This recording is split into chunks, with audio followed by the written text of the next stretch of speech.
Hello, everyone. Good evening. Welcome to some free advanced mapping and modeling training. My name is David Young. I'm the founder of Drone Launch Academy, and I have with me here Mr. Rut Patel, and I am the president of Voyager Engineering. Cool. Thanks, everybody, for coming. I'm looking at the comments. Got people just crushing the comments already with where they're from, so you guys know the drill. Good to hear from you all. Oh, Concord, New Hampshire. I think there's always someone from New Hampshire in here. I'm like, I used to live in New Hampshire. I have good memories. All right, so me and Root are in our studio at a local, like my office, co-working space. So we're going to be here. We actually have another person who was very excited that they could come, Nate Howard. He's in the waiting room down here. And let me pull him up for just a sec, and he can introduce himself, and then I'll pull up my slides and we can get rolling. All right, so you there, Nate? Hey, how's it going? So Nate Howard, as you might see a little bit later in today's presentation, is a survey manager at a very large construction company, one of the top 5 largest construction companies in the U.S. So and he uses drones all the time.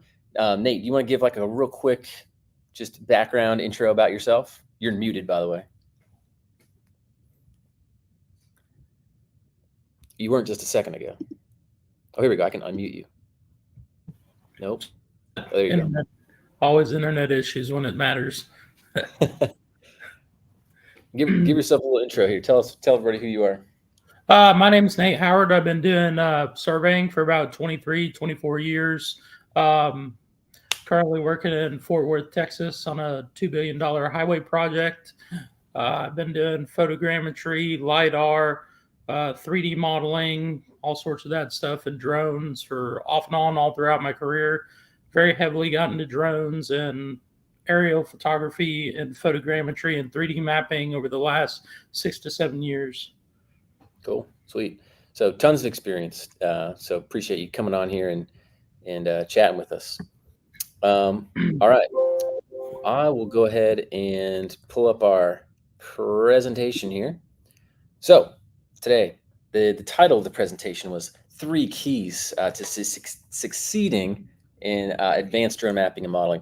So I'm curious in the chat, if you wouldn't mind, let us know how much experience you have with drone mapping in general, or what industries you've worked in. Like if you work for a construction company, survey firm, engineering firm, or if you don't work for any of those, let us know. And then let us know if you've ever tried to do a map with your drone before, like what level you think you're at. Are you out there doing like working with surveyors and doing super detailed stuff? Or are you lucky if you took a picture of your house before with a drone? Let us know kind of where you're at. Cool. All right. So far, learning towards the beginning stages. Okay, cool. All right. So hopefully we'll bring some stuff to you today that helps you along your journey and learn what it takes to succeed in this. Okay. So real quick about me. I'm assuming if you're here, you may have heard of me before since we sent this out to our email list, but I think we also ran some ads to people who maybe didn't know me. So real quick intro.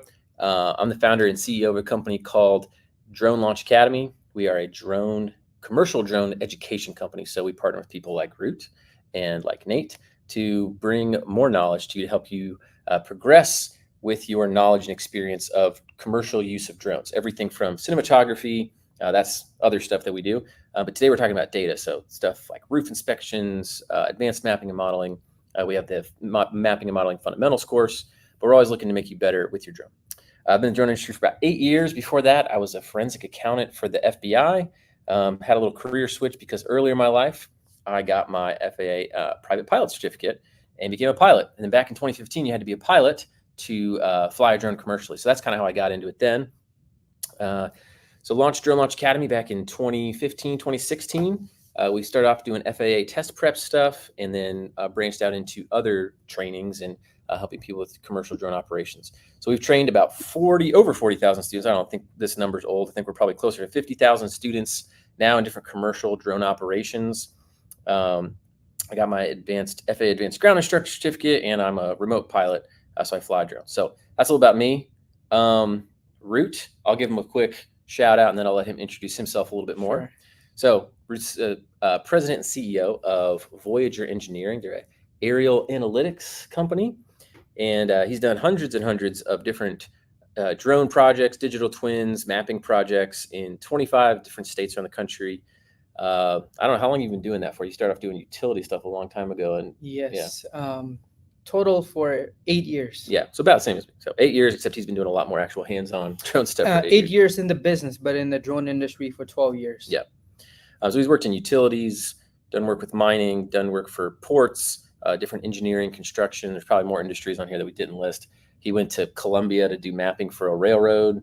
So all sorts of really cool stuff that Rut's been able to do. Cool. So we're glad that he's here. All right, our agenda for today.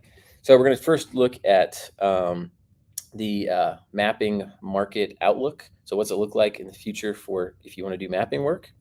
Then we're going to talk about 3 keys to succeeding with advanced mapping and modeling. So if you're wanting to do beyond just, oh, I took a quick 2D map of this area, or I got a quick ortho and gave it to someone for some estimates. If you want to get more detailed to where you can work with surveyors, engineers, big construction companies, and be an asset to these professionals, we're going to talk through a little bit of that there.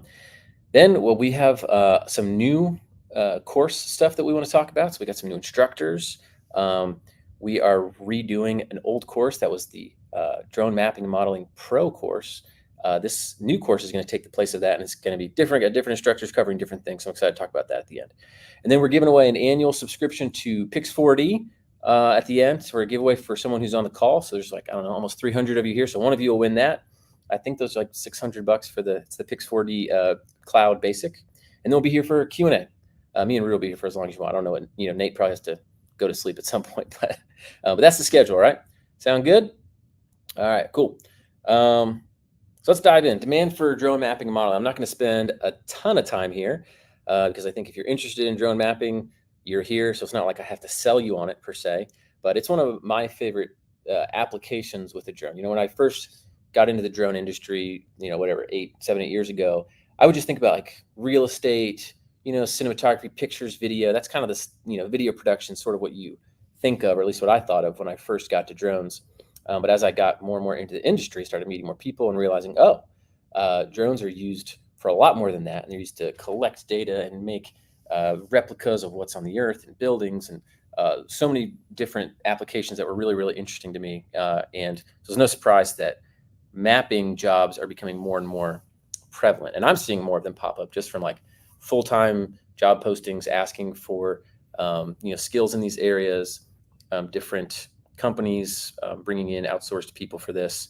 But there's a difference we'll talk about in a minute as what types of people they are wanting and bringing in. But I just pulled this up right before we got on here, literally like maybe 20 minutes before this call. So this is the most recent one I could find, 2023. But saying right now, 2023, it's valued at about, that's $1 billion. So 1,000 million is $1 billion. It's about $1 billion. In the next 10 years, it's supposed to get to about $5 billion.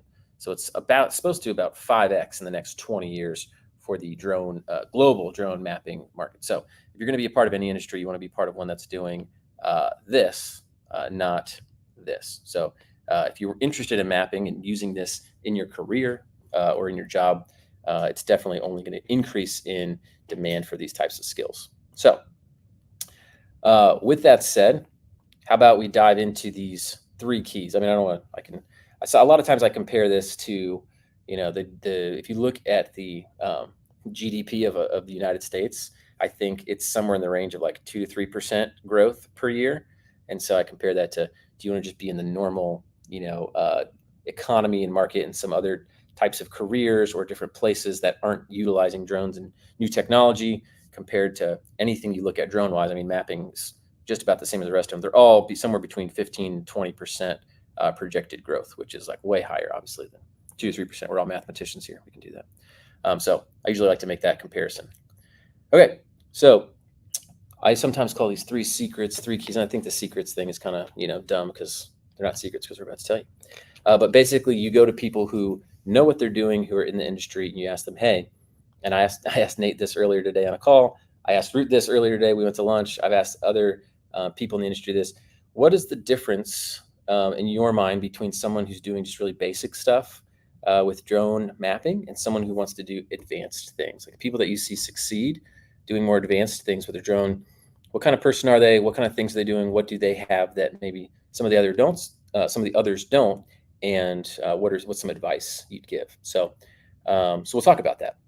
And then at the end, if you've got more specific, like technical questions, Rut is really good at 3D modeling, digital twin stuff. I'm sure Nate is good at that too, but Nate also knows a lot about survey controls, obviously, and GCPs and some of that stuff that Rut doesn't mess with quite as often. So they each have different strengths, and we can dive into those when we get there. But all right, let's do this. Key number one. We just wrote separate. I'm not going to write the whole thing out for you because I want you to listen to it as we explain it. So what I mean when I say separate, me and Rut were talking about this, and Rut's really separating yourself from other drone pilots. There are a bunch of people out there who say, oh yeah, I've got my Part 107 and I bought a drone. I'm ready to do anything. I think Nate had a really good thing. We were talking earlier on a call today, and he said, you can't get a driver's license and call yourself a NASCAR driver. Exactly. Yes. You got to really separate yourself from the drone pilot when it comes to the mindset and everything included with that, if you want to move further for the mapping growing industry. Yeah.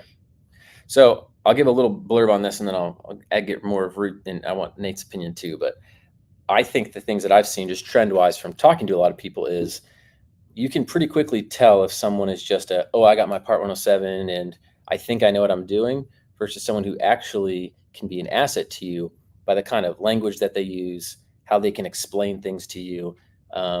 Nate mentioned earlier, I can let him talk about this, like when he's hired drone pilots and he's gotten answers from them, and he's been able to tell pretty quickly if they are or are not, I don't know if you can say like legit or know what they're talking about when it comes to this stuff. So Nate, real quick, if you don't mind unmuting yourself, can you tell us a few things that you've noticed that sort of cause someone to stand out or separate them from just like your kind of run-of-the-mill drone pilot that's doing more basic stuff? Yeah, I think one of the big things is really imagination and innovation, right? That there's anybody who's actually taken a drone out of the box too sees that there's not really a whole lot of instructions. It's like, here it is, and it's up to you to learn how to use that and kind of how to apply that in every situation. And I think it's really, really important to like focus on everything a drone can do. When we first started getting into drones at my company, it was to take pictures and video. And we were like, wait, we can send this little guy up and get a whole topographic map of 200 acres at the same time in 45 minutes, where it was taking our surveyors a week and a half to collect the same data on the ground. So it's like starting to think like, hey, how can I, push the envelope with this tool and really make it a super, super valuable asset. Mm-hmm. And then in terms of just the knowledge that people come with, like if you're evaluating job candidates, like somebody wants to come work with you, like what kind of knowledge do you see them having as someone who's like, oh, this person is like a professional and I want to work with them and they can instantly add value, versus, oh man, I'm gonna have to teach this person from scratch? Yeah. I think a little bit of it is terminology. I mean, it's really easy to go down to Best Buy and get a drone off of Amazon and go like, hey, I went to my kid's birthday party and take a couple pictures and videos. And like, again, a drone pilot, that does not make you.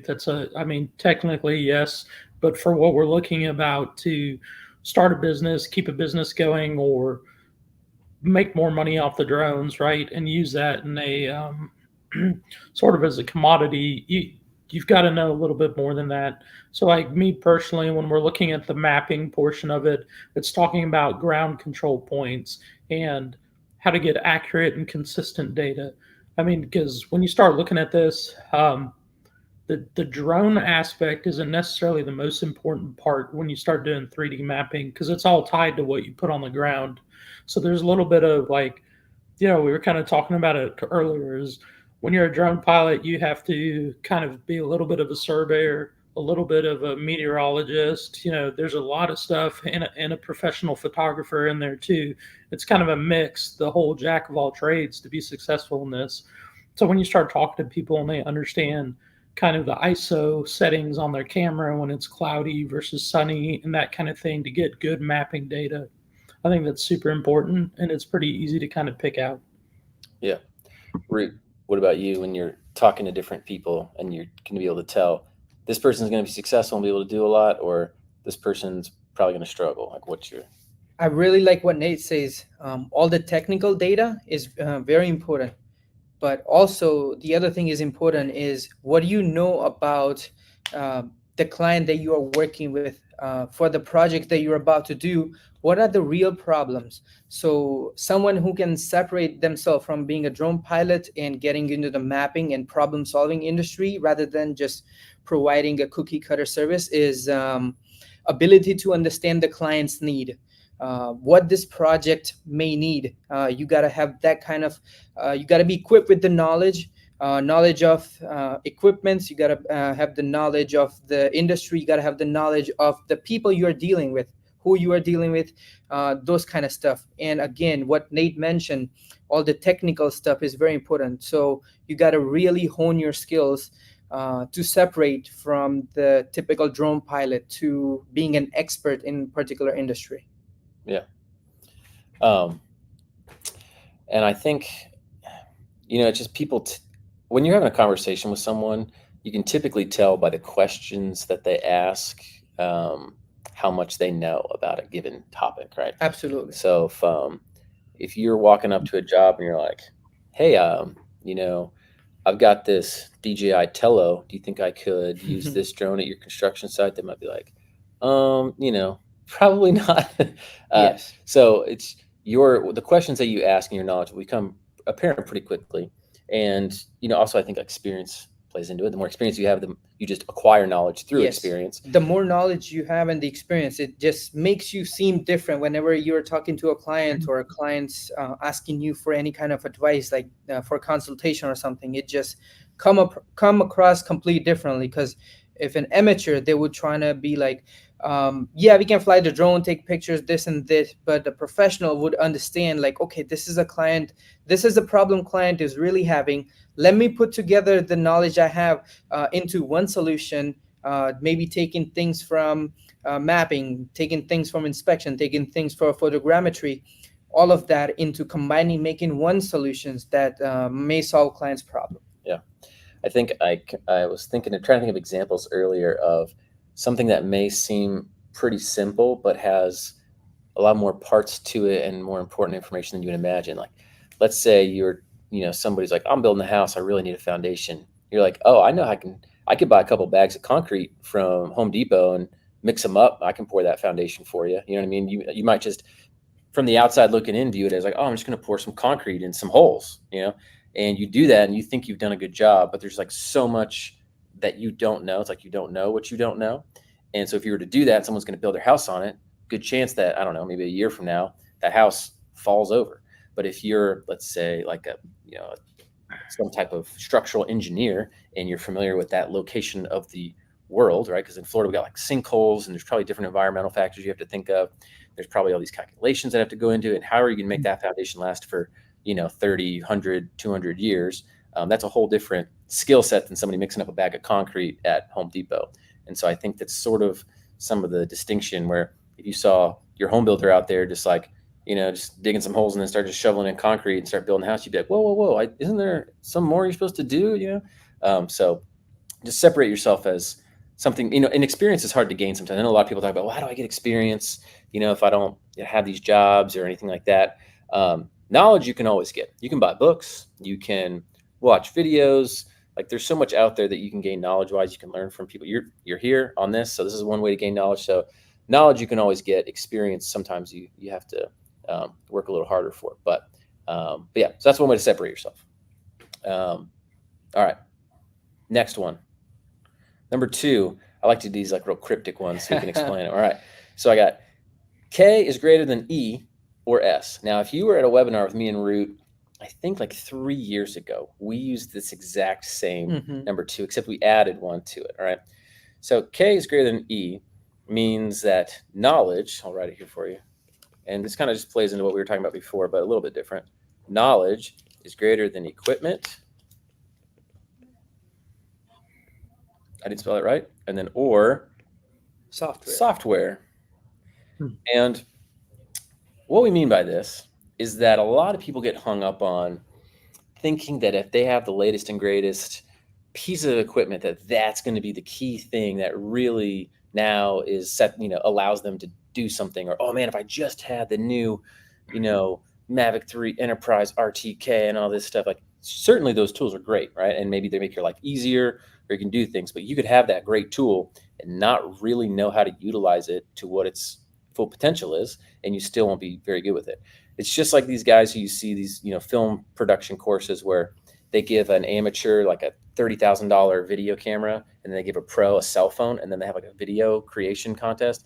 And the guy who's got the $30,000 camera, this thing looks like crap because he just doesn't know how to use it and what he's doing. He doesn't have the knowledge and the experience there.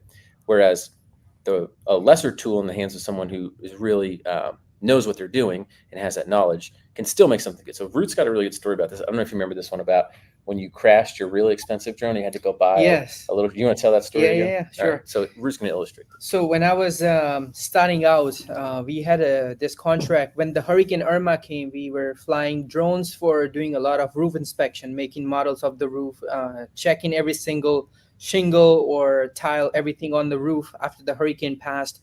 I was flying my Inspire, and this was a long time ago. So it was Inspire 1 Pro.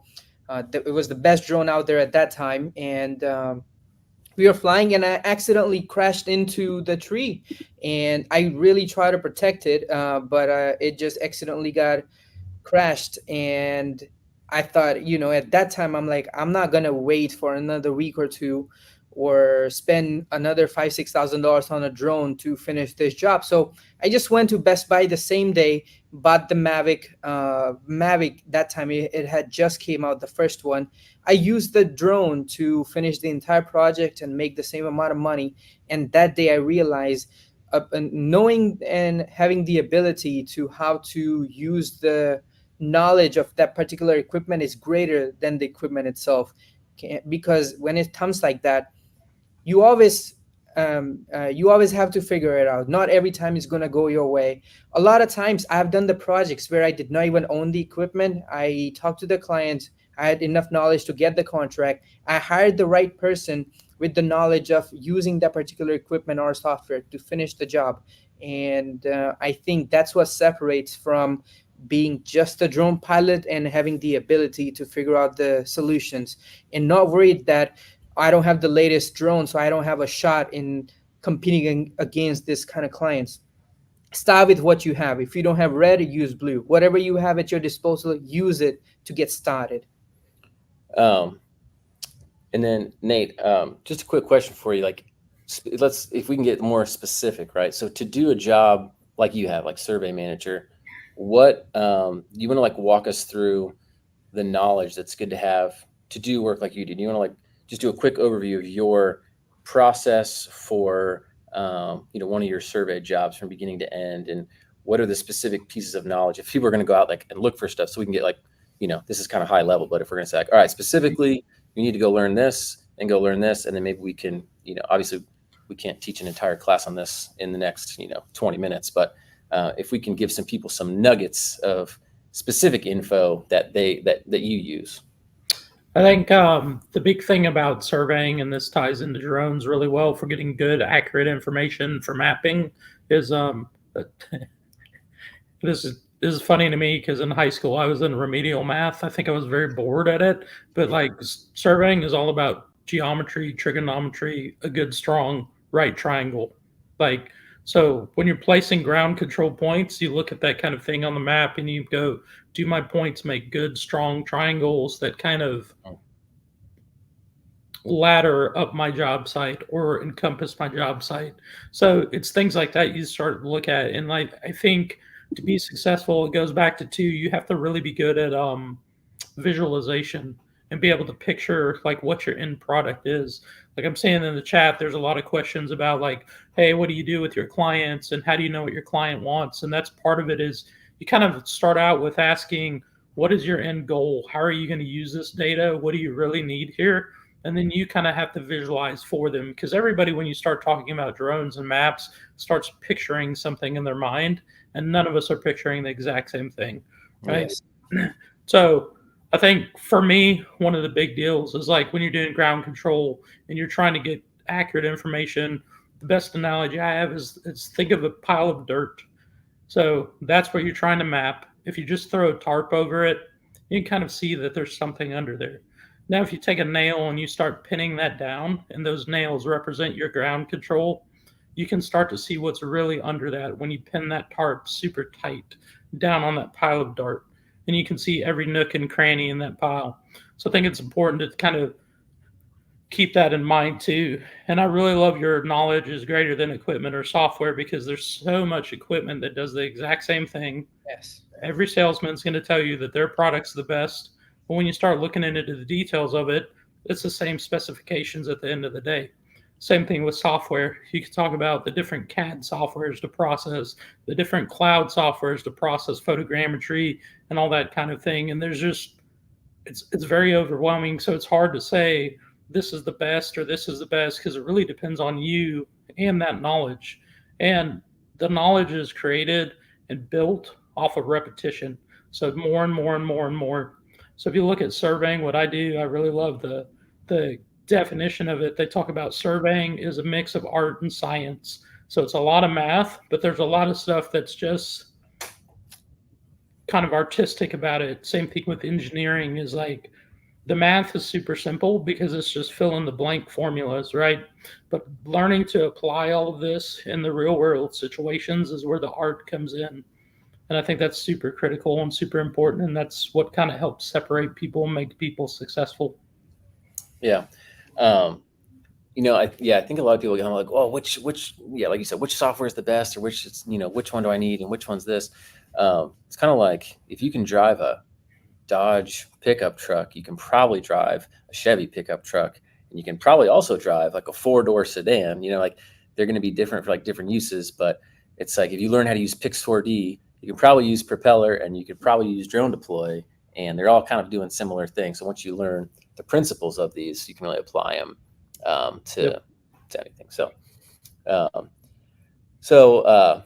Another question real quick. Someone said, is it better to work for someone to learn this, or to do it on your own? I would imagine probably the easiest is if you can work directly with someone. If you get to work with someone who's already having experience, it's a great way. When I was starting out, there was no resources available at that time to. Wow, I didn't like the answer. No, but when I was starting out, there was not many resources available to even look on the internet. So we had to go through the whole trial and error. I'm sure Nate can relate to this as well, learning from just by doing it on your own and all that. But I think the community now is getting so stronger because the way the whole industry is moving forward. I agree. Cool. So I would say, again, we'll talk in higher level sort of advice and principles here, and then if people have like real specific technical questions, we can get into that too more in the Q&A. It's just hard to know how much to dive into which things, since we have a lot of different experience levels on the call and in the chat, but we're happy to answer that stuff.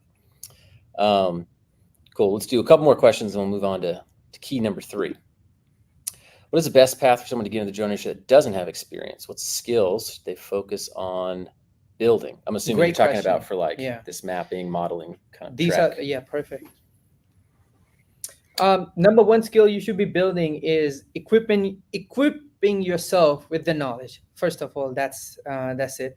Understanding about how the drone technology works, not necessarily how the drone technology works. Understand how the modeling, mapping, putting together models kind of works, because the way the whole world is moving forward, it's the digital world and the physical worlds are being connected in the next era of industrial revolution. So understanding those technology, understanding the mapping, understanding how the digitization work would really help you. Those skills, of course, learning about how to fly the drones, be a better pilot, safety, and all those things matter.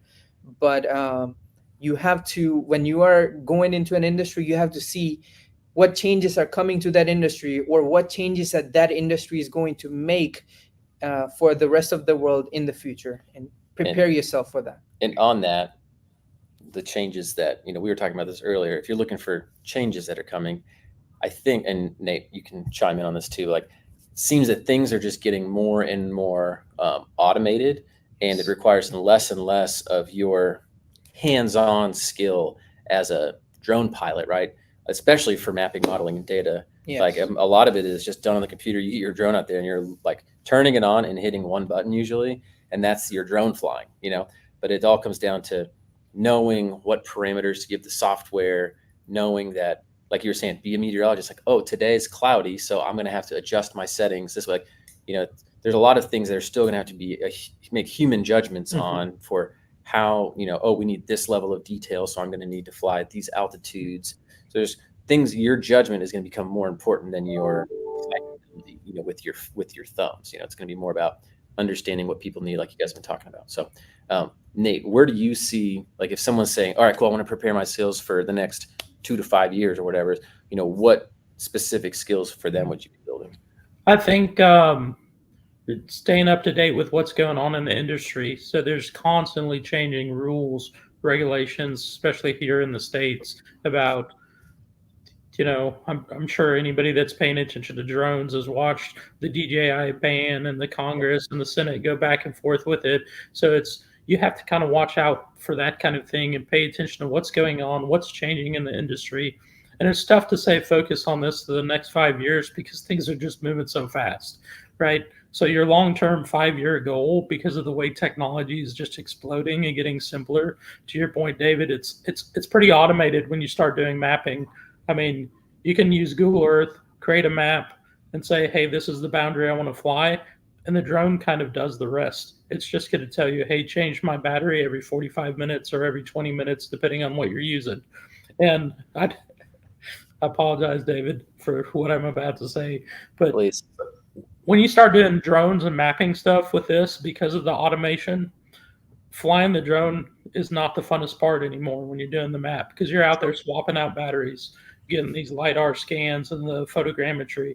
Like, it's kind of sounds super nerdy, the processing of the data and actually making the model and seeing what the drone that was flying at 200 feet, 400 feet did, and created this amazing like 3D map. And this, depending on what software you're using, you have like admin rights to your own personal Google Earth, and so does your client when you share that data. It's just like, I don't know, I think it's pretty phenomenal. So I think staying on top of what's going on in the industry and trying to, you have to pay attention to other software and other equipment. While that's not more important than knowledge, but you want to see like when your software isn't just keeping up with other softwares. Because at some point, I think companies start to kind of taper out on their software or even their equipment, while other companies may emerge and just blow them out of the water. Right now, there's so many different softwares too, is like, depending on what you get, you may get 80% of what you want in this software and 20% of what you want in this other software. So sometimes it's a mix too of using multiple softwares, multiple tool sets. Yeah. And this, so people can get some type of perspective for your company, which is huge. You're working on, like you said, $1 billion plus, infrastructure project right now in Texas. What are some, just so people can get an idea of what tools are out there? Like, what suite of tools do you all use right now? I know you use Propeller a lot, but what are some other ones that you also utilize? Not that they're going to go out and buy these because they're insanely expensive for corporations, but like, just so they know what's in the industry. So we currently have 3 drones on our job site from an equipment standpoint.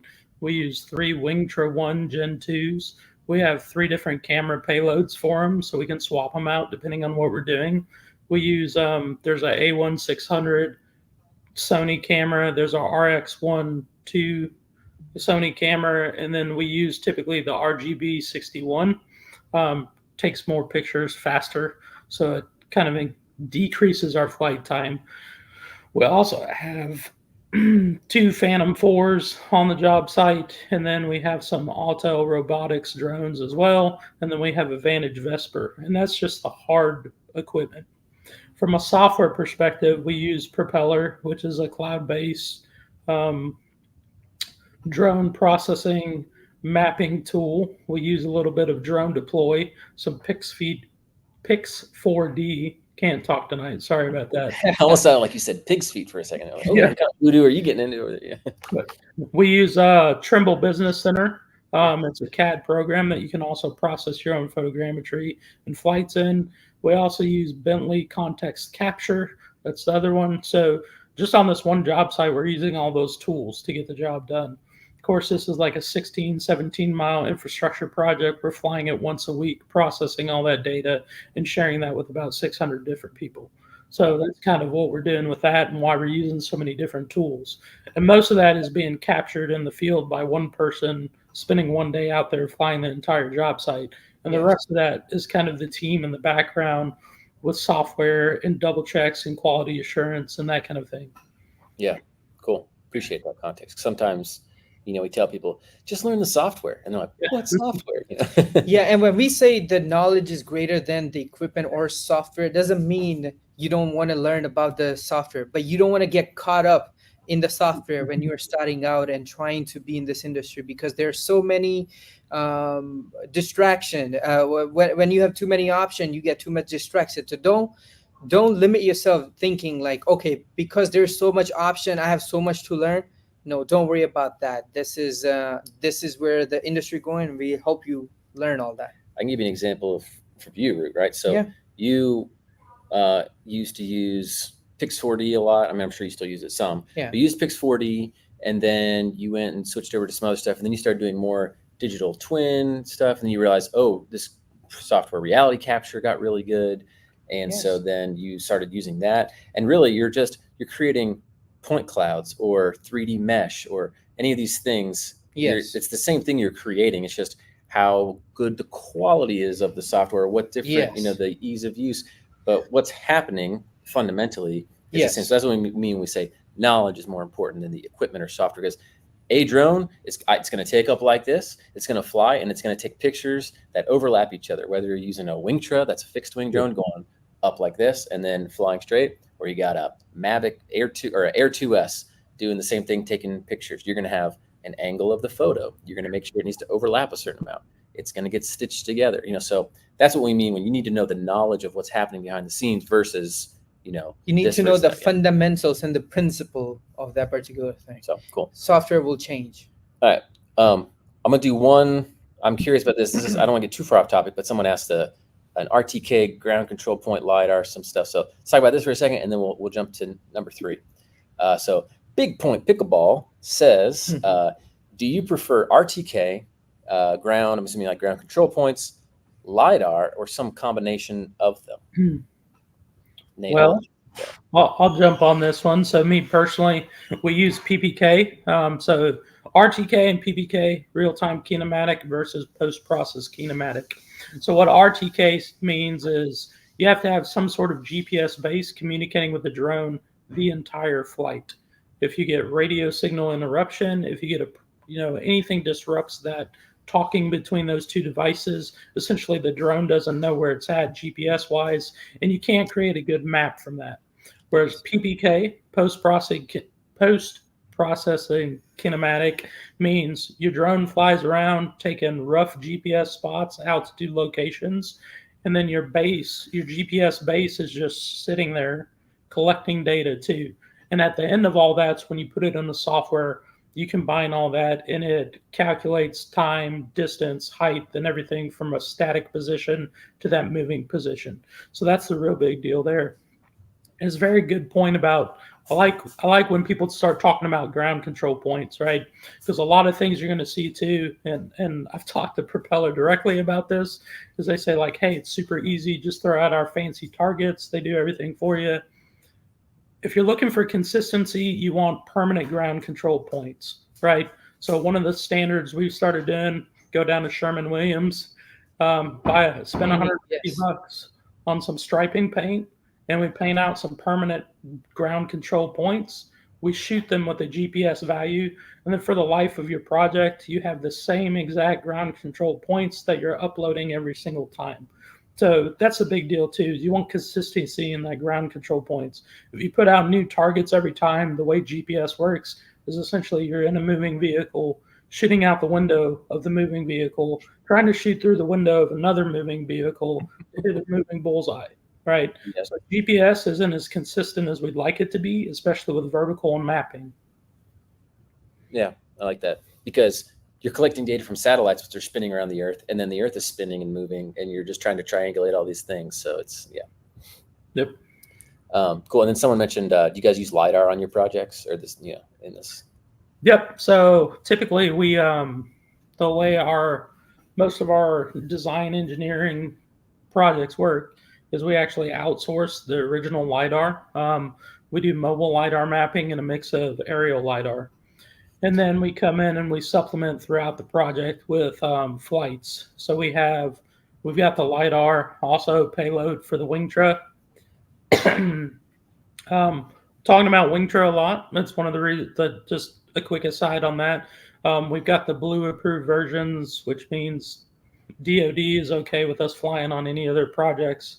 That's another thing. Another quick aside. Talking about knowledge in the industry. When you're working or if you're going to subcontract for these owners, you need to look at their contracts and see what their owner requires.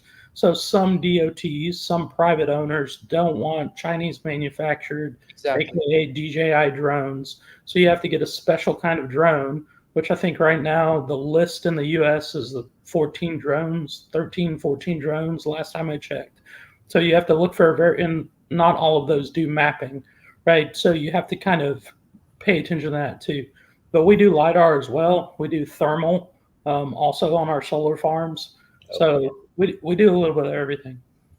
I want to add to the LiDAR. One of the project we did in 2019, it was about vegetation encroachment study for 1,000 miles in Pennsylvania.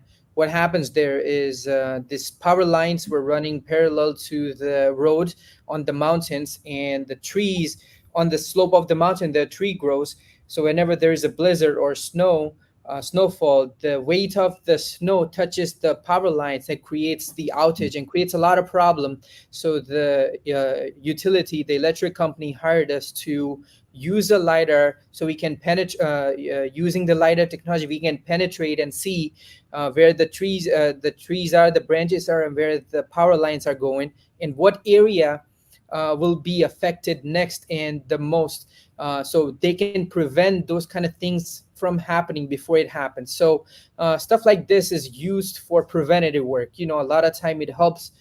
Most of the time it helps these companies make better and informed and quick decision that saves their company a lot of money. Usually that's the objective.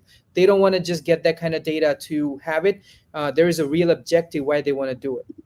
Which is a great segue into secret number 3, Yeah. which is, again, just a cryptic message that we're about to unpack here. So Rut came up with this one actually similarly. He said, in my experience, it's good to separate this from this, which is the end user is not always the same. That's what this means, does not equal the decision maker. Yes. So Great. Rut is a drone service provider. I mean, Nate, you could probably talk about this from like an internal perspective, like the people who are going to make decisions about what's going to happen are not always the people who are the ones using things at the end of the day. And Rut has to sell to people who are not the ones who are actually going to be using the product or whatever he creates for them. So if you're going to be successful with this is a good delineation to make. So Rut, you want to give some examples of this? Sure. So we work with a lot of companies in many different industry, but in the beginning, when I was starting my business, trying to sell my services, as I'm sure many people are trying to do here, when I reach out to them, I made a mistake of thinking the decision makers are the people who are going to be using my product, but usually that's not the case. The people I work with are the COOs, the chief executive officer for the operations, operation directors, people like that. They are the usually making the purchase. They are the usually in charge of that department that wants to implement something like this into their company. But the end user is going to be the engineers. The end user is going to be the people on the site who can use that data to make those kind of decision. End user is going to be a lot of time the decision maker can be one, and end user can be so many people. As Nate says before, whenever they do projects, around 600 people are viewing that data. Everyone else is using that data in the way that helps them do their job better, helps them make the decision better for them. So when you approach to the client, you need to know when you're approaching, you don't want to sell the wrong thing to wrong person. You don't want to sell. So when you building relationship with the people in the client world that you want to get the business in, when you're talking to the end user, don't talk about when you're talking to the end user, talk about the functions of the product, talk about uh, the specification, all this technical stuff. You get in the nitty gritty. Yeah, get in the nitty gritty, talk to them about how it's going to help them do their job better. And when you're talking to the decision maker, explain the benefit of particular thing. When you're trying to do one thing, vice versa, it confuses them and makes them like, okay, not understand the whole pitch that you're trying to show them. Like you go too deep on the details and they're just like, listen, I just want to know if this is going to help with X or it's going to reduce my cost by this. Exactly. And if you're just like, oh, let me get these, bust out these equations for you, they're like, whoa. I'll give you a quick example, if you don't mind. We did a project 2 years ago with one of the biggest phosphate producer, Mosaic Phosphate, and they are a mining company. They mine the earth and find the phosphorus. To do those things, they need a massive equipment, mining equipment called drag lines. And those drag lines are used to dig holes. And they work 24/7, 365, every single day. They're producing. The only job they do is just to work, produce, mine. And that's keep the business going. Those machines are 7 million pound heavy, and they cost about $300 million. And they have 11 of them. They're massive machines. But to operate those machines, they have to follow a lot of regulations. And one of the regulation is they have to stop every 6 weeks and perform an inspection, and whatever is broken, they have to fix it and then get on it. Until then, everything is approved. They cannot move forward. So sometimes it takes 10 days, sometimes it takes 12 days, but every hour that machine is not working is costing the company $25,000 per hour. Now imagine they have to stop every 6 weeks, regardless if they are losing money or not, to keep like your inspection schedule or something. Yes, they have to follow the inspection schedule. So what we did, we came up with the solutions that reduced that downtime from 10 days to 6 days, and they are saving 4 days on each inspection for all 11 of them every 6 weeks. That's costing $25,000 per hour for all that many hours. So it's end up being so many millions of dollars just downtime they are saving money on. So when you're talking to the engineers trying to understand all that, engineers doesn't need to know the downtime and all that. They want to know how this 3D model or how this digital twin is going to help me manage this drag line, perform the inspection better, safely, make a quick decision on it. And for the decision maker, it's going to be like, okay, we're spending this much money regardless. What if we save $10 million on regulations that we were spending anyways? That's how you solve the problem. That's why I say when you talk to these companies, end user is not always the decision maker, and always the decision maker is not always the end user. So when you talk to them, adjust accordingly. Nate, how does that play out in your experience as being like everybody's internal in the company? I think it's Rue had a great point. Is like the end user and the decision makers are always different. Like it's almost never the same person. And essentially, you almost have to, when you approach those end users, have them do a little bit of internal sales pitch for you to the decision makers. So it's an interesting way when you approach these companies as well. So like for us internally as well, we get asked to just go buy a tool. So when we come back with drones and software to do this kind of thing, we have to explain to them, our end users, hey, this is how it's going to make your day-to-day life easier, better. Here's what you can do to be more productive. And then when you switch to that decision maker, it's like, hey, here's how it's going to make everybody's work increase in production and save us a bunch of money. So it's essentially the same story with a little bit of a different spin. One of the things I always like to tell people is like, be a chameleon. So you adjust your personality and your pitch and how you adapt based on the person and the personality and the position of who you're talking to. So it's not just Root's always Root. It depends on Root who he's Absolutely. talking to. He's got to kind of adjust his pitch, how he's speaking, body language, all that, and know what they want to say. Because again, you're 100% right. Nobody wants to know the technical terms of the coordinate system, and this Yes. decision maker doesn't care about the coordinate system, the geoid, the ellipsoid, and you got to do all this. And they're like, I don't know what any of that means. Is it going to save me money? That's Yes. what I know at the end of the day. Does it save me time, which is also money? And does it make my employees' lives easier? Do I get a better product at the end of the day? That's what they care about. Where your end users, your day-to-day users are going to know, how does this make my life better on a daily basis? Because most of the time your end users also don't care about the cost of it if it makes their life better. Right? But the thing is, all those little details and knowledge things, like, you need to probably know those as the person creating the solution, but you don't necessarily need to. That's good for you. That's why they're hiring you, because they don't need to. I don't want to learn that stuff. That's for you to know. So, real quick, a couple more questions, and then we'll keep moving forward. So, someone said, Colin said, any suggestion what would be a good program for volumetric measurements and mapping? I know that, Nate, you guys do some volumetric stuff, right? Yep, we do a lot. So, again, that's a loaded question. It kind of depends on your price, right? So you've got Trimble Business Center, which is a fairly simple CAD program, as far as like you can drag and drop most things into it and just go to work. And it's got some pretty intuitive tools. They've got a lot of free online training and access to. Pretty sure it's pricey.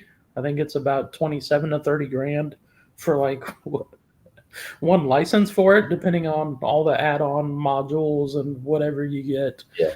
Then you've got, Pix4D, Drone Deploy. You can do some of that stuff in. And it kind of depends. So when you're talking about volumetrics, is how often are you going to do it? Because that's the other thing too, is yes, you could get by with a cheaper option, but this is one of those times you may want to invest. So if you're planning on doing a lot of volumetric measurements consistently and repeatedly, go ahead and invest in a product that's going to make your life easier. Like we were just talking about, you want something that makes your day-to-day a lot easier, right?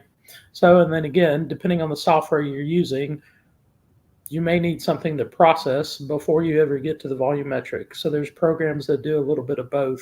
And again, it's kind of a loaded question. We probably put together a list for you of like, here's 10 different programs that could do that and not process any data. Here's data programs, 3 to 5 that could process and do volumetrics. And then here's programs that just do volumetrics. So there's a little bit of everything out there. But if you're, Colin, depending on what level you're at, like if you just wanted to practice volumetrics, I mean, there's really. I think if you want to start, Pix4D is the way to go, just to get started, understand what it means, and understand how the whole volumetric things works. And as your budget allows, or as your clients, how much clients you get, consistent work you get, you can upgrade to the big ones. But I've started with Pix4D, and that helped us a lot get started, and then moving forward. And you can do a Pix4D basic for 1 month for $60, and you can do 2 maps maybe with that, and it can do volumetric calculations and things that can get you going. Or there's even cheaper pay-as-you-go options. They're not going to be as good, maybe not like business, like real detailed worthy. Probably like Nate would probably never use this in his, but like Birdie or Maps Made Easy. Those are like really basic photogrammetry processing. Very basic, yes. That you can, again, and those for a few dollars you can do a map, and at least if you're just tinkering, but if you're starting to do it for clients, you probably want to, or if you're doing it for your company, get them to pay for it, and then go for the 30 grand Trimble Business Center. Yes. But cool. That was one. Let me grab one more. So Mark said, any tips for erosion mapping a Lake Michigan shoreline? So seeing water level changes over seasons. Yes. I know you're not. I don't know if you're do much environmental stuff, Nate, but if you were Rut, we're going to do this. How would you approach that? There's a couple different ways. So we talked about photogrammetry and LiDAR earlier, and it's probably important to understand the differences between those two. So, LiDAR penetrates a little bit of vegetation, right? So when we say penetrate vegetation, it doesn't go through thick trees. It's essentially beams of light being shot down. We need sound effects for this kind of stuff. Photo- Photogrammetry is more a draped photo on what it, the surface of what it can see. So, like photogrammetry, you're probably going to only get up to the water's edge. Now they've got some new lidar out that actually does penetrate water. It's pretty interesting stuff. Yes. Some aerial lidar. So you would probably have to use a mix of that and boots on the ground. So interesting thing about water is it consistently moves, right? So there's a deal called gradient boundary surveying, where it's like you take the midpoint of the vegetation and the midpoint of the vegetation, the actual water line, to figure out where the actual water line is. And that's where kind of the art comes in too, because it's different. If Rude David and I went out to the same spot and had to pick the center of water and the center of like where grass is growing, we would all pick 3 different spots, right? So there's a little bit of artistry in this. Yes. Well, the water moves as you're taking photos, which would. But there is another type of mapping that's out there that used for erosion mapping. It's called, and again, when it comes to mapping, there's so many. The industry is so broad. So like there are even equipment to do underwater mapping, and they use sonar to do the underwater mapping. It's called bathymetry. The word for it's called bathymetry. So that's the study of the water. So like how when we make the map of the mountain and we have the contour lines using the photogrammetry or the surveying or lidar, whatever you want to use to make that. Under the water, it's used called bathymetry. It basically, instead of taking pictures, it sends a solar signal and measures the depths, and it records that depth at that GPS point, and it goes all over the lake. They used to do it in the boats, but now with the drones being so accessible, they're putting the bathymetry on the drone and flying all over the lake to find the erosion of the mapping. I learned this when I was working for the mining company. So whenever they produce mine anything, they have a lot of pressure of water. The water becomes toxic. They need to contain it in some kind of a Like lake, artificial ponds, retention pond or something, and they do erosion mapping for that. And for the measuring the underground, it's called GPR. It's called the ground penetrating radar. But those are at very advanced level that you do. So cool.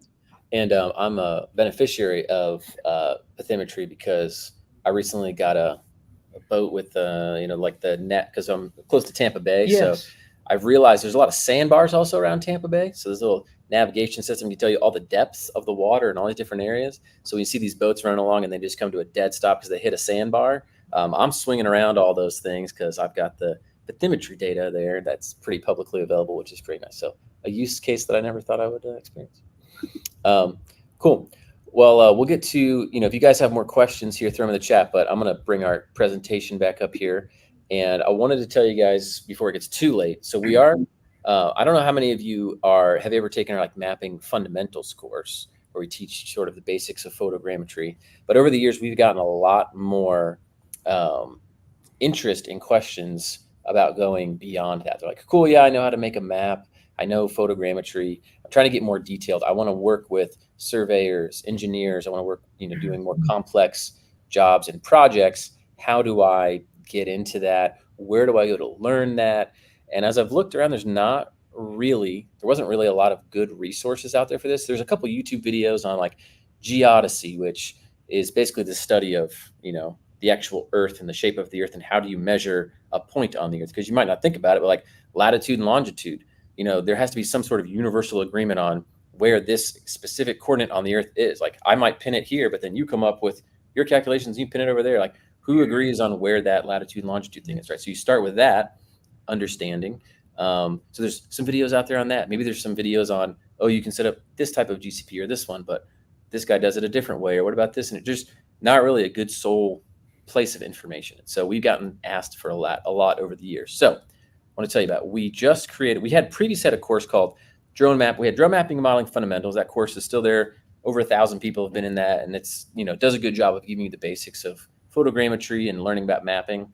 Then we made a pro course and we did it. It wasn't, we made it and it was good for the time, but I was like, we need to kind of revamp this. That was like 4 years ago. So we're like, cool, let's just start with a clean slate. Everybody who has access to the pro course will get access to this new course, but we have a new course that we're calling, shocker, Advanced Drone Mapping and Modeling. So for this course, the purpose of it is to make you take you from just like, I'm a drone pilot who can make an ortho, or maybe I've never even flown a map before. In that case, maybe you start with the fundamentals course.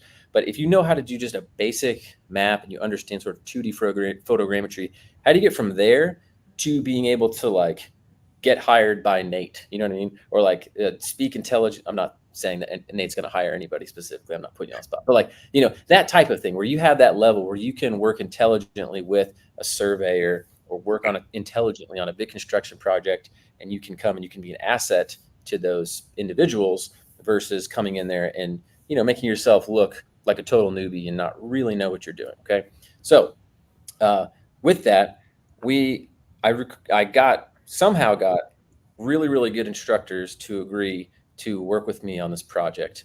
Nate being one of them. I'll tell you more in a second. So here are our instructors for this course. Okay, I'm going to just run through them briefly. So I'm going to host the course, which means I'm going to try to say as little as possible in regards to drone mapping and modeling. And I'm just going to ask questions of the instructors and sort of prod them as a curious attendee to help teach the rest of everyone who's learning this. So I'll be the host. There's a guy, Dave Doyle. He's going to teach geodesy, which again is kind of like the fundamentals of surveying. How do you even get to the point where you can measure something where it is on the earth, and how do we know where things are on the globe?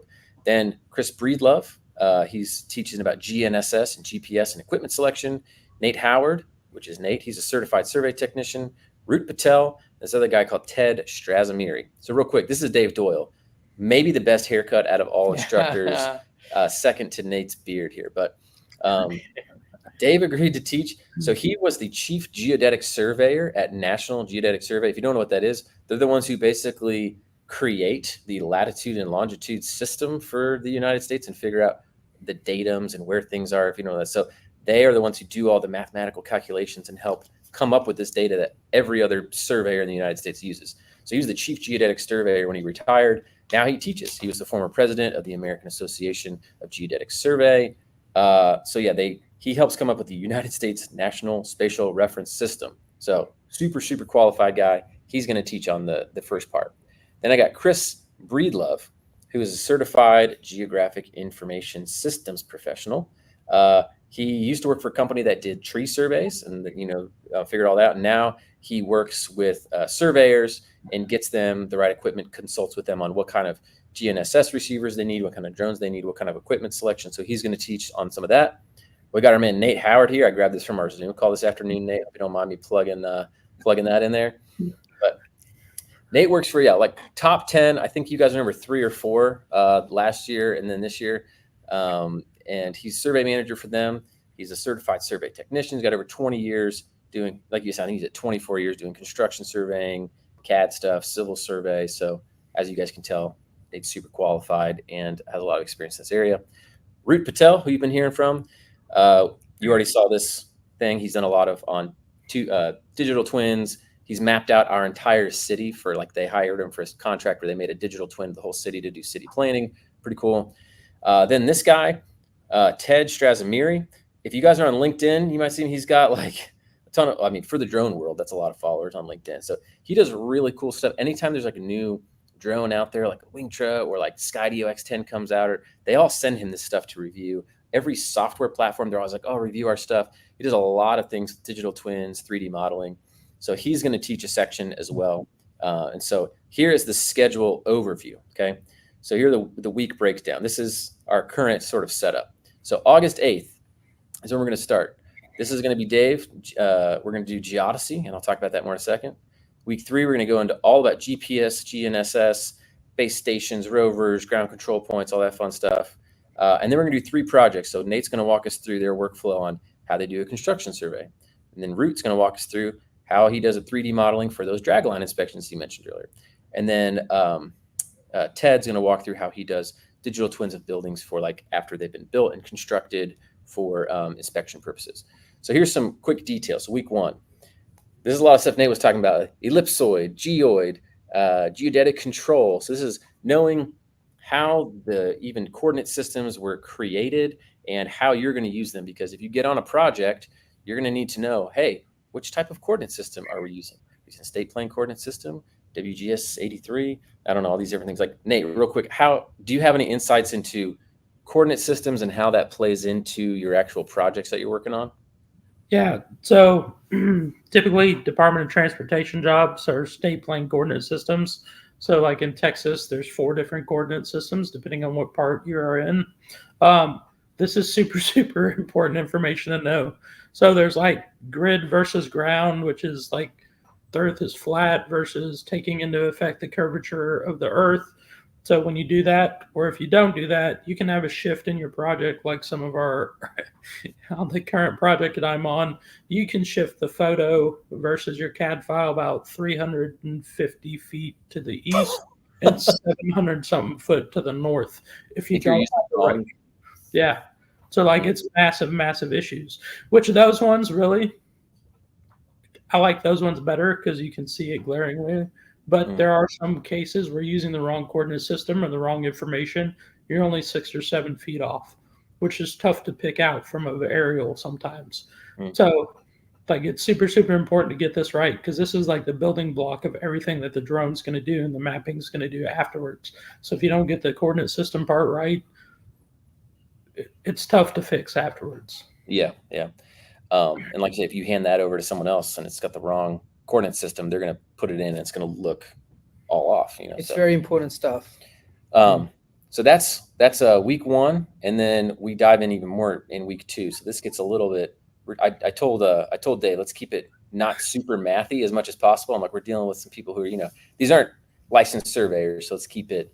So he's like, I got you. So he's going to teach in all these different things and all the models. So you'll sound like you know what you're actually talking about when you talk about geoid heights and geodetic metadata. And if you've never even seen these, those are very important and they'll come up. He talks about all the different, I don't know if you know this, but there's different types of satellite networks that are floating around the sky, and you can pick which type of network you want to tap into or all of them, and that makes a difference. I don't even know what a tidal datum is, but Dave wanted to talk about it and said it's important, so that's why I'm hiring him. So he's going to talk about this. I don't think it's literally funny because the stuff he's teaching about, he helped create over the last 40 years. So he's literally like the inventor of this. So, and if you guys have questions about any of this stuff I'm talking about or more technical questions, you can throw them in the presentation. As soon as I'm done with this, we'll do Q&A stuff too. So week 3, so Chris Breedlove is going to talk about GNSS and equipment selection. So this is, hey, what different types of equipment? So I was like, oh, hey, I've got this type of receiver. Can I use this? And he's like, yeah, that's not really going to do what you think it's going to do. Even I had like this misconception about, oh, I just put this on top of the ground control point, right? And then I just get what it says and I plug it in here. And he's like, well, that you're not going to have this, and this doesn't work the way you think it does. And really, you want one that's going to be recording data every second. And so he's able to parse through, like, depending on what type of things you're doing with your job, which equipment you might need to use depending on what's going on. So he's going to talk about all that with between what types of drone you might need for the project, all the stuff, difference between RTK, PPK, photogrammetry, LiDAR, talk about all the different types of data correction sources that there are. We talked about a little bit N-trip with RTK. There's something called the CORS network. And sometimes if you're far away from those correction sources won't work. So there's a lot of things to think about in here that he's going to explain when you get into creating detailed, accurate models. Then this good-looking fellow is going to teach week 4, Nate. So he's going to walk through, a construction survey project, his workflow, what he does. We're going to walk through a sample. This is when we're getting into actual sample projects. So you're going to take the stuff you learned in weeks 1, 2, 3, and then we're going to actually get it into, hey, let's use this in a project. So now that you know what the coordinate systems are, you know about the different types of equipment, different types of surveying, let's go get some practice data. And we're going to go, here's how we would collect the data. Here's how we're going to do our survey controls. Here's how we're going to put it in. Here's what we're looking for. Here's the output we're trying to go for. And we're going to be, working through that. Then we're going to shift to a different example with Rut. He's going to talk about, hey, when I did the dragline inspection, walk through that with me. I'm going to show you exactly how I did all that and how I set that up, how I planned that out, how I captured all that data, how I processed it, and then what I was looking for at the end. So you can have that in there, right? And then week 6, this is Ted Strazimiri. He's going to walk through. He's like, I do this all the time for clients where they want a digital twin of a building after it's been completed. That way they have it for documentation purposes. They can verify that everything's been built according to the code. And, people request this all the time to have it for them. He said there's a lot that goes into making sure that everything's accurate. He uses control points in his stuff, a lot of things about camera calibration. Ted really, really nerds out a lot about all the little quality report details. And so he has all really good insights into that. Okay. So quick course timeline. So we're going to have open enrollment starting now through August 1st. August 8th through September 12th is going to be when we teach the course.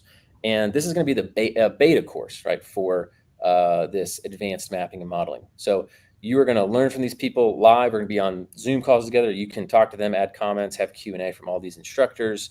Then you're going to give us feedback on, hey, we needed more of this, or I didn't like this, or we should learn more about this topic. We'll take all that feedback and say, okay, cool. Here's what worked. Here's what didn't work.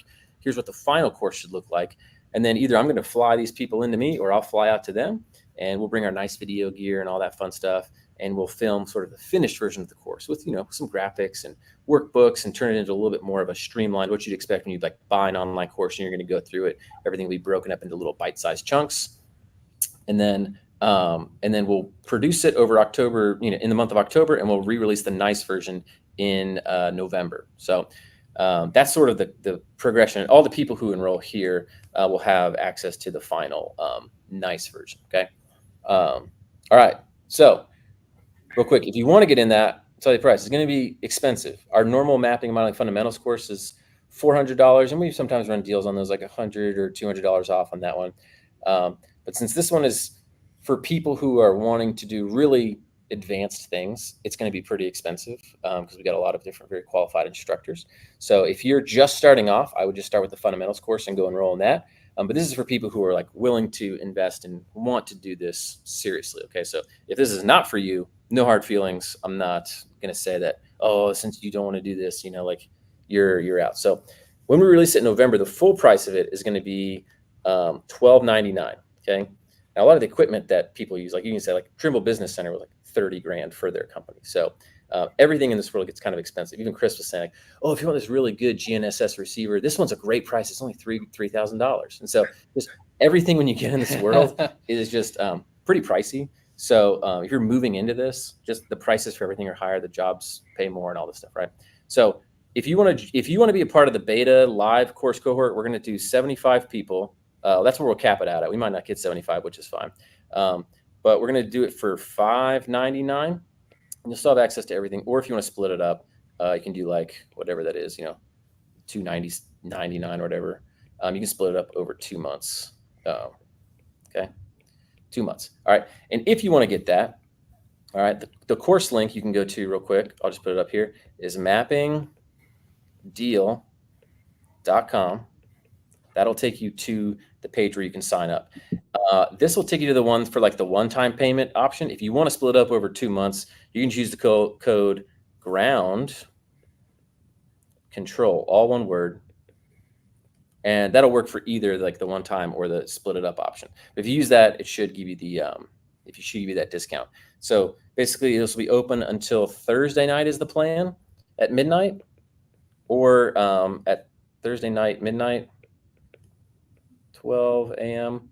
or 75 people, because if it gets over 75 people, that's just too much to handle for a live class. Okay, and so we'll learn over 6 weeks. There'll be 2-hour classes at a time. If you can't come during the live session, that's fine. You can. They'll be recorded, and we'll put them in there, and then you can ask questions, and we can get those questions answered for you if you watch at off hours. So that's that. If you're ooh, I want this, but I haven't taken the fundamentals course, and I probably should take that first. On this page, there's a thing that says hey, you can get them both. We just did 50% off of the fundamentals course too, and we're not starting this course until August 8th. So you have a week and a half, 2 weeks to go through the fundamentals course. Okay, so if you want, you can click on a button that you can get both the fundamentals course, which teaches you everything from scratch about photogrammetry, and the advanced course. Okay, all right. So that's the end of that. Let's do some Q&A. And if you want to get in, just say hey, I'm in, I'm going to do this. But if not, you can stick around for more Q&A and we can chat. Oh, wait, before that, let's give away Pix4D subscription. Okay. So here's how we're going to do the Pix4D annual subscription. It's a little different since I am on YouTube live rather than I'm normally on Webinar Jam for some reason. And then if you guys have questions about this stuff, Audrey can probably help you out in the chat as far as like where to find the package deal here. Okay. So what I'm going to do is I'm going to do a random number generator.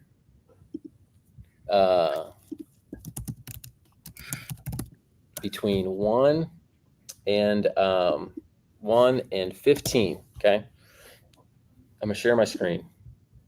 And then what we're going to do, I hope this works. It's always hard to give stuff away because people, there's always some way that people are like, oh, this, wasn't fair. I'm going to do my best to do this as fair as possible. Okay. Can you guys see this? All right. So I'm going to do a random number generator. Okay. Do you guys see that? What's the number? It's 7. All right. So what we're going to do, hold on. When I say go, I'm going to give you a word. Okay. And the 7th person to type that word is going to win. Okay. This is like the call-in radio show. This is the best I got to do this. Okay. The word you're going to do, ready? It's going to be 3 letters back to back. Ready? You're going to say GCP for ground control point. GCP. 7th person to type GCP wins it. And I'm going to watch. Go. All right. Let's see here. Oh, everybody's waiting for everybody else. Oh, okay. Oh, that was a lot of them flowing in at once. All right, I'm scrolling up. All right. Whew. All right. 1, 2, 3, 4, 5, 6, 7. I got Kenneth McKee. You were the 7th one. Let me verify. 1, 2, 3, 4, 5, 6, 7. 7. Do you agree? I agree. Yeah. All right. So Kenneth McKee, message me, David at dronelaunchacademy.com, and we'll get you hooked up with your 1-year annual subscription to Pix4D. That's wonderful. Congratulations. Congrats, Kenneth. Yeah. All right. Let me share this thing again. All right. Kenneth, you can message me at David at Drone Launch Academy.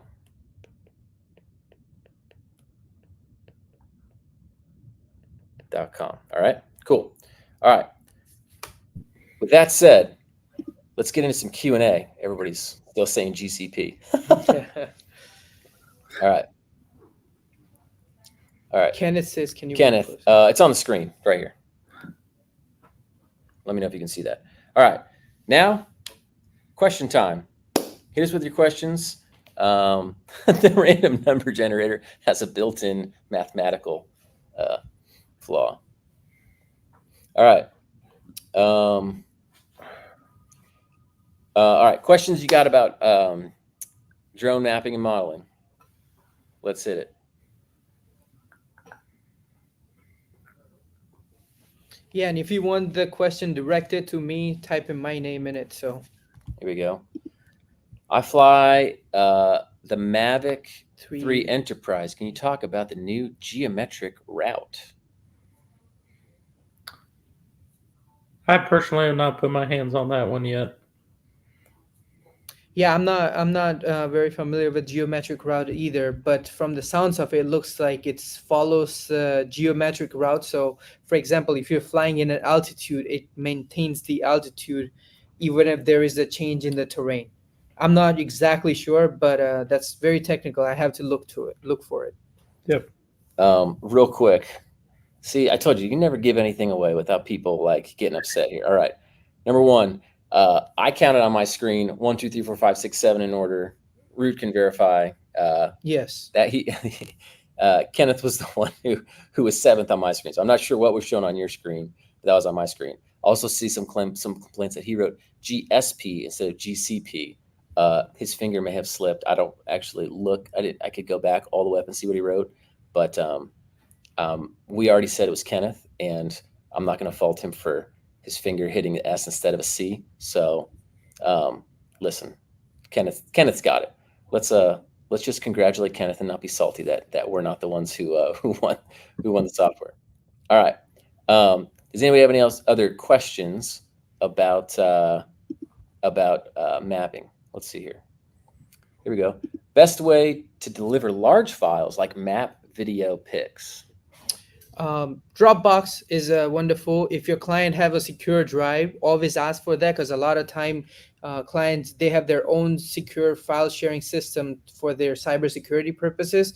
So you have to follow that. If not, then you can use if your client is flexible, use Google Drive, vShare, or Dropbox. Those are the usually the thing. For us, my company Voyager Engineering, we have a client portal, so every client gets a login and they can see all their data securely and make decision and do generate reports and many of the things. But sharing this file, Dropbox, Pix4D, Google Drive, it's a pretty good thing. Do you have a way to do it that you guys do internally, Nate?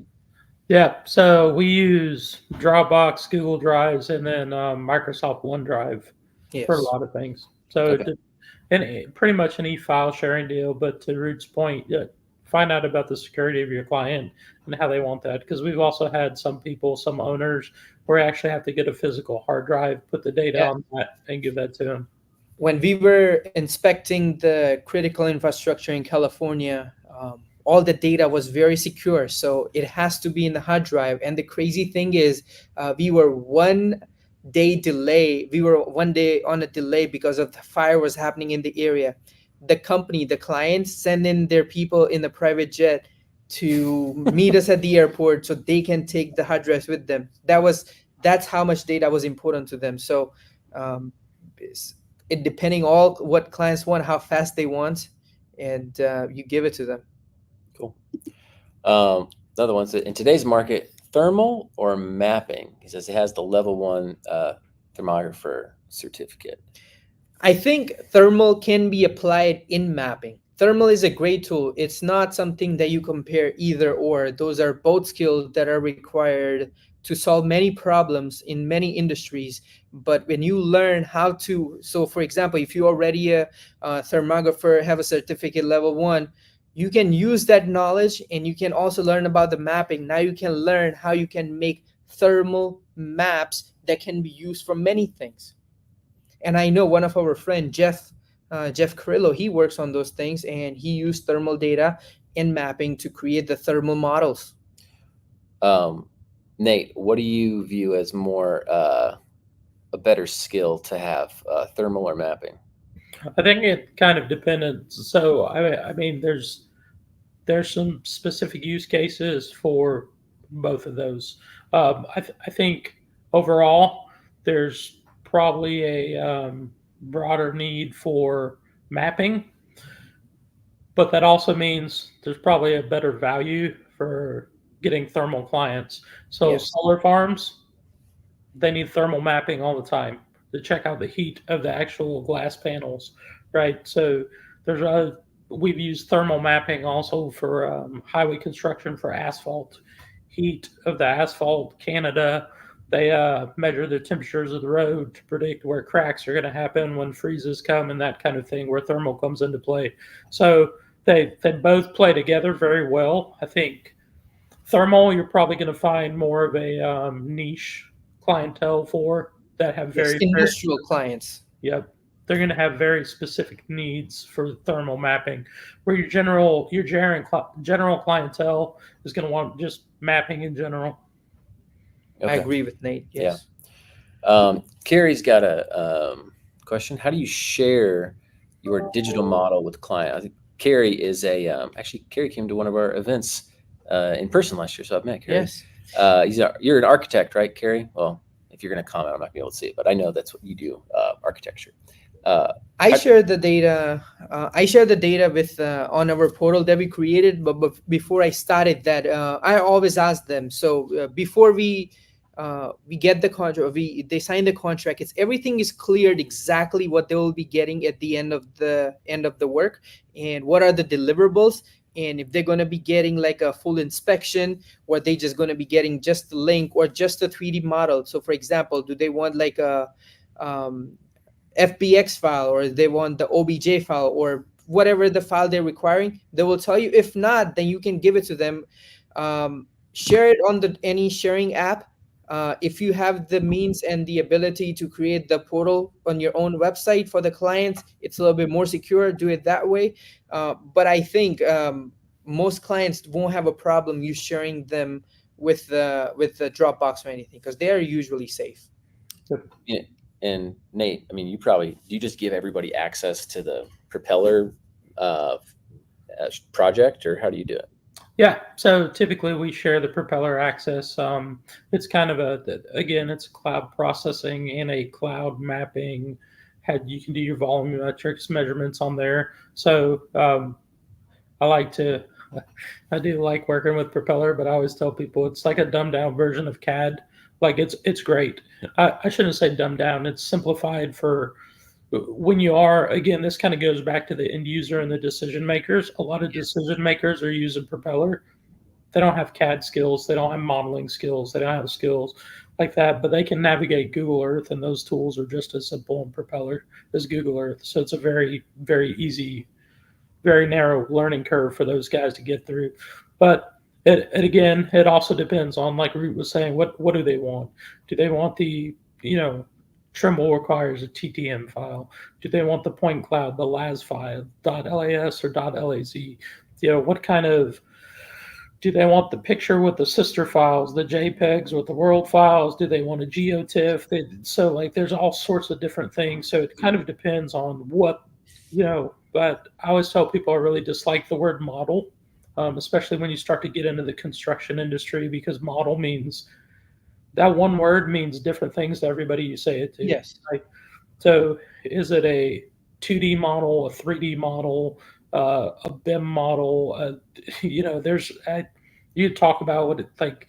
It's really about understanding the end goal that your client is trying to get to on what you're going to provide to them, and that'll kind of help determine how you share it. Because some of this stuff, small enough to email, some of it is massive, and you're going to have to use some sort of share drive or something, or some sort of portal.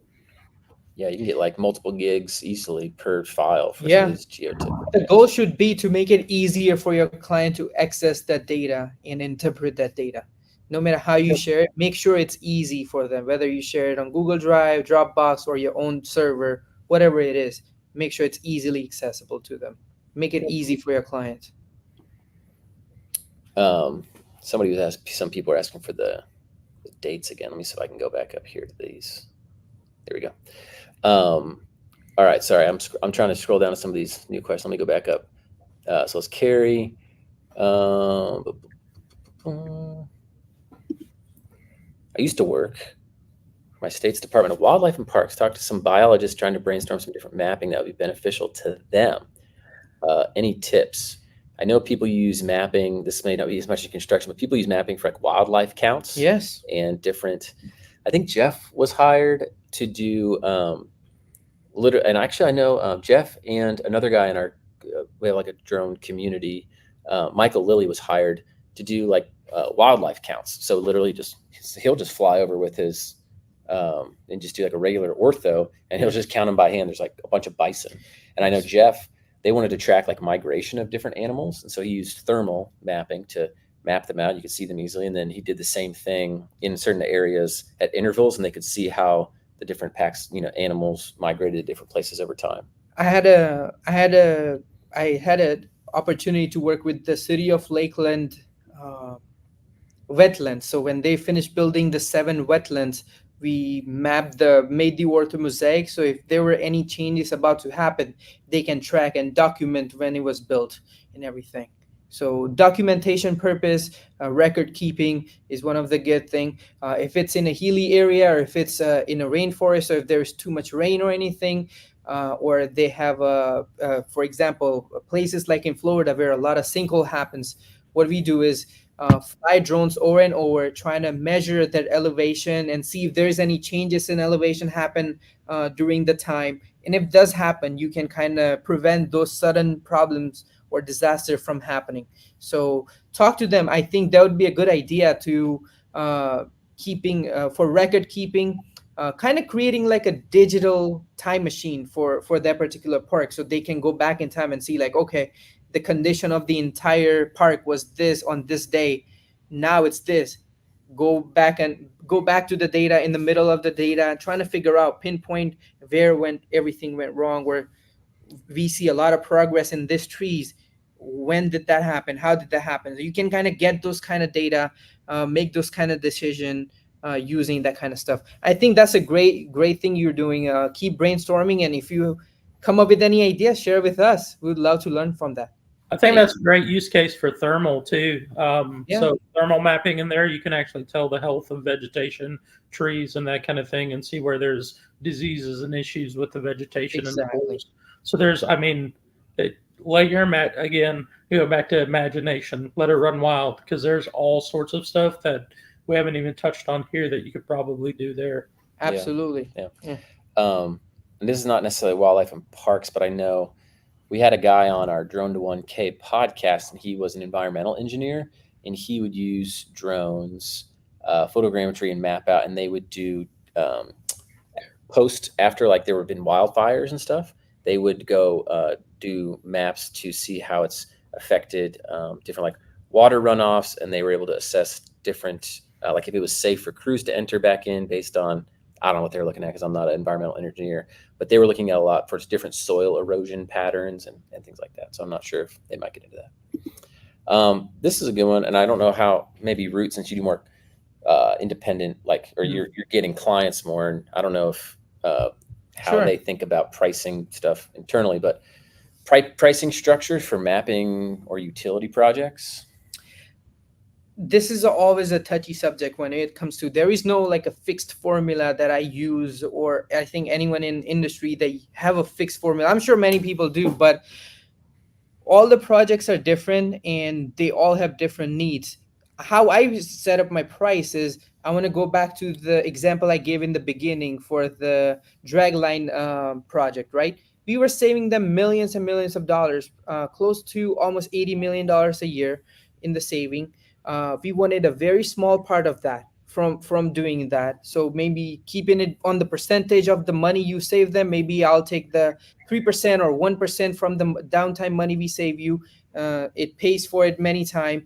When it comes to when you're starting out, again, when I started out, I did not use that strategy. Now I use it after 8 years. But when I was starting out, I was kind of like, okay, I'm mapping. I'll charge $3 per acres, depending on what I'm mapping. We had a project with Tampa Electric Company for their solar farm that was building. So we were inspecting those using thermal. So we were charging per acre, and they had 400 acres. We were charging per acres, making sure what they're getting in return, what are the deliverables, everything, making sure everything is clear. For the utility project, it was a bidding project, so we were getting paid per inspection done. Nate, you don't have any insight into this really, because you've been working for big companies, but Well, I don't know if you have any thoughts. but as part of, I've helped. We're kind of looking at corporate pricing internally for how to decide, like, what is it better to sub out? Is it better to do this? And Root's 100% correct. There's not like a standard, oh, we're just going to charge this much per acreage or this much per mile, based on what we map, because everything's different. And based on the topography of the terrain, you may have to do multiple flights to get all the angles, make sure you don't have shadows and that type of thing to get accurate mapping. So there's a lot of things that factor in. So it's very, very difficult to just give a, hey, just charge this or base it on this. I really like the percentage. It's kind of going back to like finding out what the customer's end goal is. And if it is saving money in downtime, then talk about that. Okay, if we save that, can we get this percentage?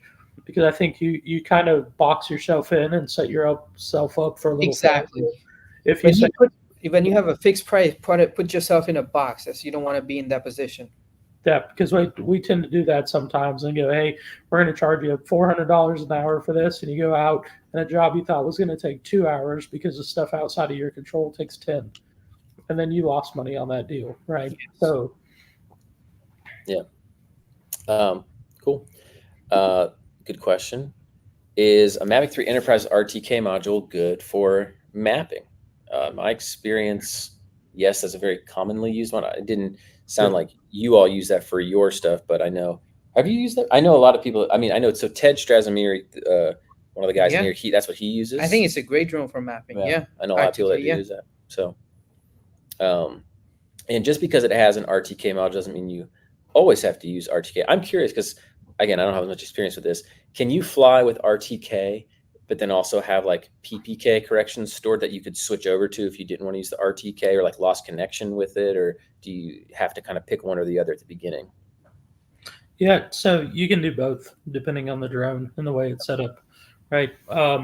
So the I call them the little top hat, which is the GNSS receiver, Yeah. the RTK module on top of the the Mavic 3, the Phantom 4, that kind of thing. To even the Autel, I think has now an Evo RTK model. Yeah, you can use both of those. And I think they're all good, like entry level for mapping. I think one of the things you have to look at too when we talk about entry level is that short flights or simple flights, right? Because if you look like at a fixed wing, like the Wingtras, one of the reasons we use them is we're to the point now where how can we collect as much data as quickly as possible, right? So Wingtra is like from start to finish, take off to land, about 45 minutes. Almost never fails. You could probably set a stopwatch, and every 45 minutes, it's going to come back because it's out of battery. You use a Phantom 4, you're about 18 to 20 minutes with no wind, right? So depending on what you're doing, like by the time you buy enough batteries to complete a 10-hour mission, you may as well have bought one of these more expensive drones too. So I think that's very important when you're starting to look at like what's the entry level mapping thing. So if you're doing small areas, like we used the Phantom 4, covered about, I think it was 140, 150 acre job site we were doing in about 45 minutes to an hour. That was counting in battery changes. So I think like knowing too and doing some pre-mission planning to find out what you're getting into before you buy that equipment. Because the worst thing you could do is buy a Phantom 4 and then you have 3,000 acres you need to fly because you're going to be out there for 4 weeks, right? Trying to cover all that. And by the time you've got to the end of the project, the beginning of the project has already changed and you're just in this never ending cycle. Cool. Anything else to add on that? No, I think he hit that's perfect. I think this one can be done in most. I mean, I know you can do this in Pix4D and zooming and propeller, where basically, if to go between dates, you usually have like a little timeline view. If you do the same project every week, let's say, you can usually go between them, or sometimes have sliders to go back and forth with the changes, right? So there are two ways to do this. In-built software, Pix4D has this thing. I think many software has it. So it records the data on that day. But I think that's a very beginner way to do it. I think if you want to set yourself professionally when you have a website, and these are things are very easy to do. There are some plugins I think available for every website where you can put the orthomosaic or 3D models and have a slider on top of it that you can slide on any specific project. Or if you want to make it a lot easier, you can do like side by side, and they can do a comparison that way. Mm-hmm. I think we already answered that one. Oh, I think maybe Audrey answered this. Yes. So if you were in the pro course before, you can jump into this one because this is going to replace that course. So if you don't buy this if you already have that one, because you are welcome to join us for that. Someone asked, Nate and Rut, do you guys hire subs? And if so, how do you do that? Yes, I always hire subs. Actually, many people from this webinars I joined with David, or when we did the last course, many people reach out to me. I work with many people. And the crazy thing is a lot of people find jobs and they forward it to me. Art is one of the guy we recently talked to him. He forwarded one of the mapping job. So yes, I always hire depending on the project. If I have a project in your area, you have the right equipment, anything, I'll reach out to you. So feel free to reach out to me with your the work you have done, qualification. Reach out to me on LinkedIn, or you can reach out to me on my personal website. Funny thing about Art, I don't know if Art is on here or not. I think he's there. I saw him there. Oh, he's right earlier. Here. Question. Yes. Do you have any recommendations? He's just asked the question. Art came to this guy right here. Art, he won a free mapping training, came down to Lakeland and did like a day with us. Yes. And then, this is more kudos to Art than us, because he actually when implemented things and learned a bunch of stuff and was really getting after it. He was very good learner and Yes. applying it. But he did that, and then he went and immediately went out and got contracts and jobs, and then Yes. ended up referring stuff to Rut. Yes. I actually talked to him today. He's got a big contract with some mapping stuff. I'm not gonna say what it is. I don't want to share it with everyone, but he's doing a wonderful job doing a lot of mapping projects and lining them up one by one. I think he told you, I don't know, Art, is this correct, that like you already made all the money you invested in like your drone and Yes. training and Yeah, all that he stuff, told you've me this is already what he made said. it all back? Art, I hope you don't mind sharing this, but yeah, he just talked to him. He says, I paid myself back the money I've invested, and he just started. But he's that kind of person who takes initiative. You can see the hunger in him. So Yeah, cool. All right, let's see. I feel like there's some other questions in here. Oh, the subs. Oh yeah, Nate, did you answer? Do you guys ever hire subcontractors? Yeah. So that because there are some remote projects, or on the project I'm currently on, we have so many people on site. We try to do. We're always about training our replacement and kind of spreading the knowledge too, because the way our company's set up is we work on these massive projects, and when we go to a small project, where all of a sudden it's like, hey, here's a drone, fly it. So we try to train everybody and get a fleet of drone pilots. But reach out to me on LinkedIn as well. Send me some info, and I'll get you in touch with the right people. We're always looking for people to help out, cinematography and mapping. Cool. And I think that just goes to show, like, just on that point, I know some people want to do the drone service provider thing, which again, if you want to do that and you want to work for people like Nate or Rut, you become much bigger of an asset to them. If you take our course, great, whatever. If you don't, go buy a book. There are books this thick on like GNSS and they're old. surveying, right? Yeah. Well, there's a couple new ones. Okay. Like yeah. I found a new one. I mean, it's really technical, but like if you love to read, there's reading material out there on surveying, on GNSS, on a lot of this stuff. So take our course, great. You can learn from these instructors live. If you don't do this, go read a book. Like go buy a book, get a drone, practice it. Just work on the more you can increase your knowledge, the more you can make yourself useful. And greatly, if Rut or Nate has the chance to hire a subcontractor who knows about coordinate systems and GNSS and knows how to do control points, the less work we have to do. Like they're like, oh man, you make my life so much easier. I'm going to hire you again for the next project. Versus if you showed up and you're just like, what am I supposed to do? Or, oh, you want me to just create this map and hit a button? Like, and it's just like, not for us, me and Nate. It's going to be for any company that you work for. It's going to be for any clients you work for. Yeah. They're not willing to teach you. I mean, they don't need to teach you. As a professional, you need to have the equipment. You need to be equipped with the knowledge to be used at any given point. All right. Sorry, Art, we'll get to your question here. So question, do you have any recommendations for web builder to set this type of website up? Squarespace has this kind of stuff, but I think people who are professional website builder, like they can do some coding for you. It's not that hard. I've seen people with very basic understanding of the coding and all that, they have done it. I just use like Squarespace or Wix. If you're setting like a personal website, and then there's tools you can plug in to show like your like different viewers. You can show like, is Nira one you can use to display your stuff? Well, Nira, you have to have the white label. It's very expensive. It gets very expensive to do. But what are some like, if you wanted to show your like orthos or your 3D models? Sketchfab. Okay. If you want to get started, use Sketchfab to build your portfolio. You can embed those projects into your website very easily. So Sketchfab is a good starting point, but there are other software. But as you go higher in the price. So for example, one of the software we used to use, $30,000 per year. That basically allows us to do those things. So start with Sketchfab, but work your way up to the other softwares. Cool. Any other questions before we go? It's DJI Joe Group said, I live in Basel, Switzerland, so finding projects here may be a little tough.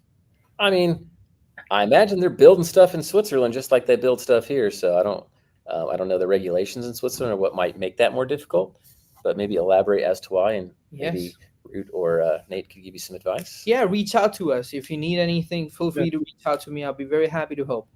Cool. Any other questions on mapping? This is your chance. You got two very seasoned experts here who can help you with your questions. Anybody else? you purchase the beta, would you get access to the old Mapping Pro course? Sure, if you'd like, but the new one's going to cover all that and more. So Yes. sure, have at it. Nate, hire me now. All right, cool. Hey, Brian Coster. I would say Coster. Hello, Brian. So Brian's a Mavic 3 Enterprise user. He does cool stuff. Yes. All right.